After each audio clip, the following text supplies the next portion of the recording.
Bom, nessa edição você está acompanhando a nossa cobertura completa em relação ao tratoraço, esse movimento que acontece em pelo menos 300 cidades do interior paulista. E agora nós vamos falar ao vivo com o chefe do Departamento Econômico da FAESP, o Cláudio Brizolar, aqui conosco. Oi, Cláudio, bom dia, que é o nosso programa. Bom dia, é um prazer estar com vocês. Cláudio, a minha primeira questão justamente diz respeito a que conversamos há pouco com o secretário de Agricultura de São Paulo, Gustavo Junqueira, onde ele colocou que sim, hortifruti grangeiros e a questão também do leite pasteurizado está contemplado aí nas medidas anunciadas ontem à noite aí pelo governo. Quer dizer, a gente pode entender que grande parte ou ainda apenas parte do pleito do agro paulista foi atendido? Qual que é a avaliação que a gente pode fazer? Eu entendo que sim, grande parte dos pleitos foram atendidos, né? Mas o setor precisa discutir. Havia até a publicação do Twitter, né, uma certa dúvida sobre qual era a medida efetiva que foi tomada, porque se falava em cancelamento, saiu uma matéria na Folha, né, falando em congelamento da medida. Então, não se sabe se isso é uma medida temporária ou permanente. Isso não sei se já foi esclarecido pelo secretário, eu não peguei essa parte. Então, assim, o objetivo do setor realmente é a revogação dos 4 decretos. Então, depois de publicada a medida no Diário Oficial, o setor agropecuário, né, os produtores, as lideranças vão se reunir para avaliar, né, a próxima medida a ser tomada. Pois é, ele falou que isso deve já ser publicado agora no Diário Oficial da União, quanto antes, então a gente fica, claro, nesse aguardo aí do que de fato será publicado e, obviamente, valeu muito esse diálogo, né, entre FAESP e governo. Como é que vocês avaliam aí nesse sentido de levar esses pleitos do setor produtivo e realmente mostrar o quão é valioso para que não pague uma conta, né, nessa arrecadação que o governo tinha colocado de 7 bilhões aí de reais desse buraco frente à pandemia para sanar outros setores como saúde, segurança pública, educação, mas que o agro paulista, em especial pequenos produtores, e sabendo que essa medida ela reverbera aí até o fim da cadeia, né, ou seja, o consumidor final. Então a gente entende que o diálogo foi fundamental nesse momento, principalmente entre os representantes, a FAESP de fato e também o governo. Não, sem dúvida, né? O diálogo foi importante e é sempre importante, nunca se pode fechar a porta da negociação, né? A gente entende apenas que a medida foi tardia, né? Porque nós, desde a discussão do projeto de lei 529 na Assembleia, já se havia apontado para o governo que seria um tiro no pé essa tentativa de aumentar impostos, né?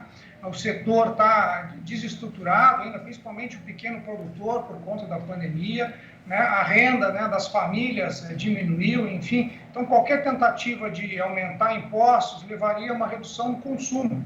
Então, sempre se apontou isso ao governo. Depois de publicados os decretos, né, se tentou sensibilizar o governo novamente, né, para que se alterassem essas medidas. E se chegou ao ponto, né, final do ano, enfim, não houve nenhuma solução definitiva. As medidas, algumas já entraram em vigor, outras entram em vigor em 15 de janeiro, né, e o tratoraço foi organizado, porque os produtores estavam indignados, né, cansados, já entendendo que o governo não iria fazer nada. Então, foi, infelizmente, uma medida tardia. Isso poderia ter sido resolvido bem antes, né, se o governo tivesse tido sensibilidade mais cedo, né. Aumentar imposto num ano de pandemia como esse, né, é uma medida econômica péssima, né, na tentativa de sanar as finanças aí do Estado para cumprir, sanar esse déficit que o governo imagina ter, mas vai tirar renda da população, né? A população essa que já vem sofrendo todas as consequências da pandemia. Então, assim, economicamente é uma medida ruim, né? Porque taparia um buraco agora e aumentaria um buraco maior ainda depois. O estudo da FGV recente mostra que cada R$1 que fosse recolhido, né, na forma de tributo, levaria uma redução no consumo de R$2,75. Então, claramente, essa medida taparia, talvez, né, um buraco ano que vem, mas faria um buraco maior ainda nas finanças públicas nos anos seguintes, desestruturando o setor produtivo.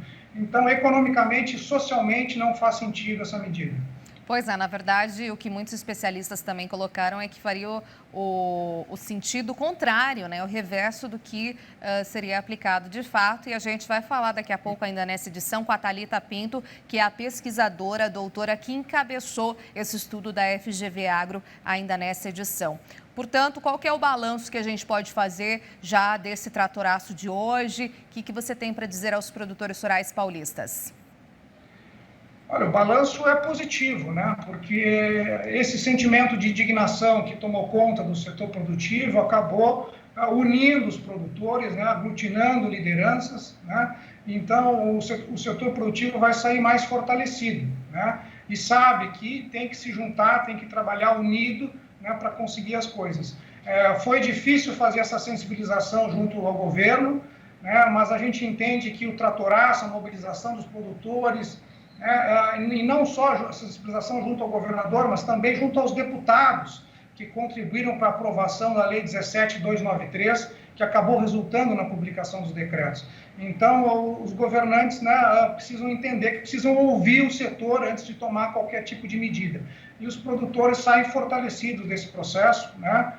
Se realmente os decretos forem revogados todos, como se espera, o setor discutirá, né, e agradecerá ao governador, eu entendo. Mas o balanço é positivo, né? Nós tivemos mais de 150 sindicatos envolvidos, né, fazendo as suas mobilizações hoje, mais de 200 cidades, né? Vamos ter depois um número final de produtores, máquinas envolvidas. Então, o balanço é extremamente positivo e mostra que a união funciona, né, que os produtores precisam estar sempre unidos. Perfeito. Muitíssimo obrigada, então, por sua entrevista aqui com a gente. Até uma próxima oportunidade. E eu que agradeço. Muito obrigado, é um prazer. Prazer.